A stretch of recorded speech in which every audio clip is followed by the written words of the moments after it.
we'll make copies available and post it on the website too. Mr. Desjardins. Here.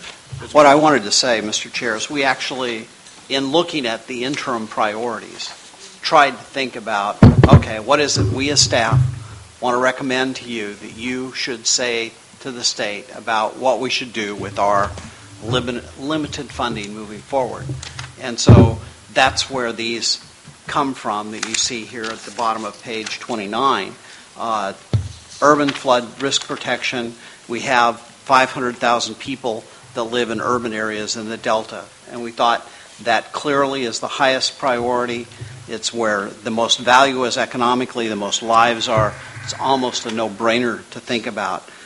Delta levee maintenance, we've had numerous people testify to us that ongoing maintenance at a small level is the most important thing for reducing risk because you actually catch problems as you go along. It's not improving the levees, it's just going around checking them, maintaining them when there's a small problem with them.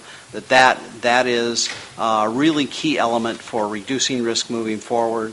I think actually the chair's point about maybe we should put a time limit on it, and maybe we should even consider saying what the contribution for the state ought to be in the legislation, because there is legislation about this pending.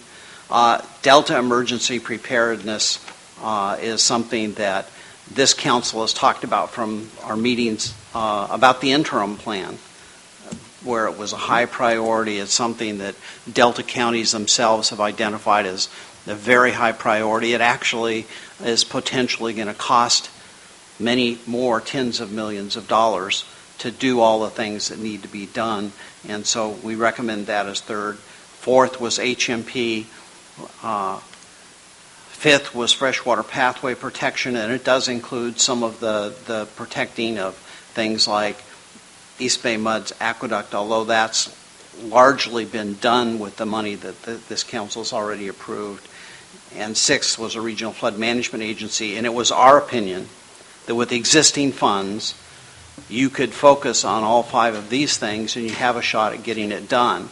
Now, we've been asked by some to approve PL 8499, and I think we're willing to say that for a local agency to go up to PL 8499 is fine. That's not inconsistent with the Delta plan, but that the state's priorities for funding should not be for that, but rather should be for these 6 things until we complete this process. So at some point, we had to come up with something that we thought was reasonable, could be funded, reduced risk for the state, and one of the key reasons for HMP is we think that reduces risk for the state. One of the key reasons for all of these things, they do reduce the state's risk. We think they meet the test of the legislation, and we ought to have something in place. In fact, we did this specifically after the discussion 2 weeks ago, where it seemed clear the council wanted us to lay out more specific near-term objectives.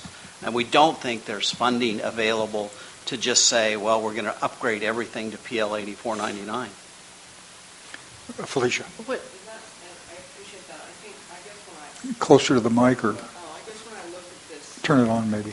When I looked at this closely, I like the idea of saying what are the things we should do in the short run while we're doing this other stuff in the longer run, which should yield a real prioritization, either explicitly island by island or parts of island by island, or through a categorization that people can paint by the numbers and figure out. But this seemed like a lot of stuff. It's all great. Do you have a sense of how much this would cost? I mean, I'd sort of like to see numbers or even recommendations saying, sure, we do. Some of these are so important, legislature, you should put money into this right now.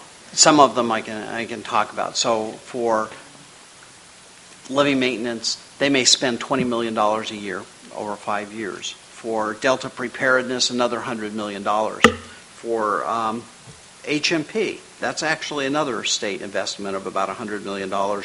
Freshwater pathway protection, assuming that you have some contribution by water agencies, maybe you're talking $75 or $80 million.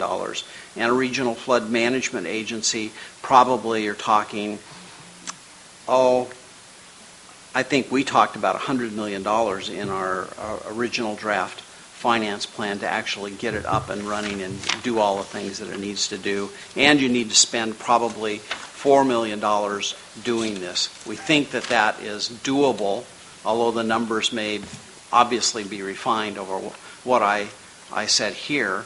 And that the numbers, I didn't include urban flood risk reduction, although there is money set aside in 1E now for that. It's in a separate pot, so we probably want to keep that in the separate pot. So that's kind of how we were thinking about it. So a lot of this would become clearer in the narrative that would be rewritten around it.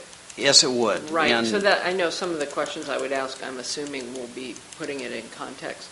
The other thing Gloria wanted me to say was that she agreed with Hank that even the longer-term big one she'd like done faster than the 2015. If I could have leave to address the council.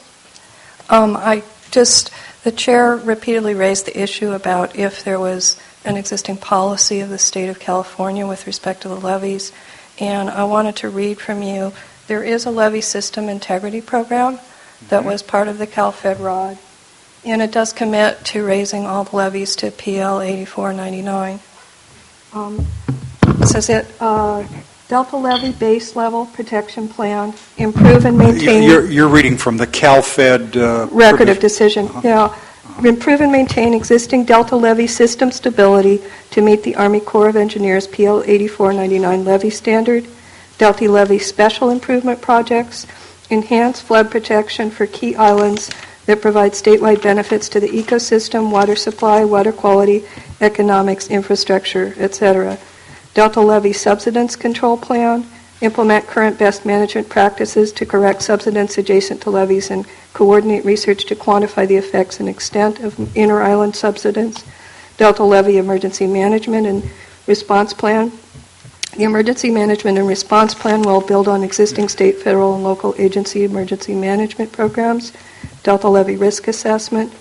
Perform a risk assessment to quantify the major risks to Delta resources from floods, seepage, subsidence, and earthquake. Evaluate the consequences and develop recommendations to manage the risk. And Susan Marsh levees, evaluate and where appropriate, rehabilitate Susan Marsh levees. So there has been...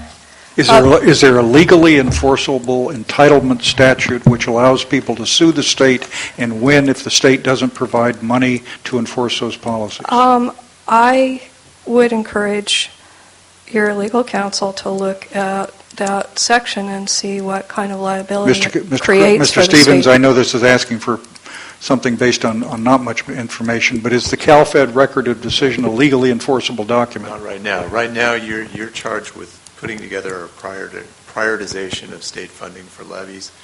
But I do appreciate the fact that you brought up a bunch of the CalFed issues. Dan and I look at each other and kind of smile because we were involved in all this. So they're great ideas that have already been looked at. A lot of these aren't new issues.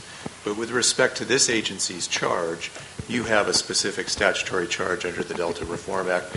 Bringing them up to PL, whatever standard, HMP, whatever, that's a way you could go about prioritization, but you're not bound by that. So, yeah, I'm not a legal expert. I'm just bringing up.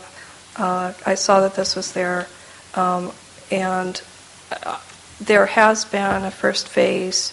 There was commitment of monies because of the state's financial crisis. It didn't reach the level that was actually supposed to be committed in phase one. But that there has been an ongoing effort to upgrade and maintain levees under this program. Mm-hmm. So, okay. Thank you very much. Yeah. Anyone else? Yes.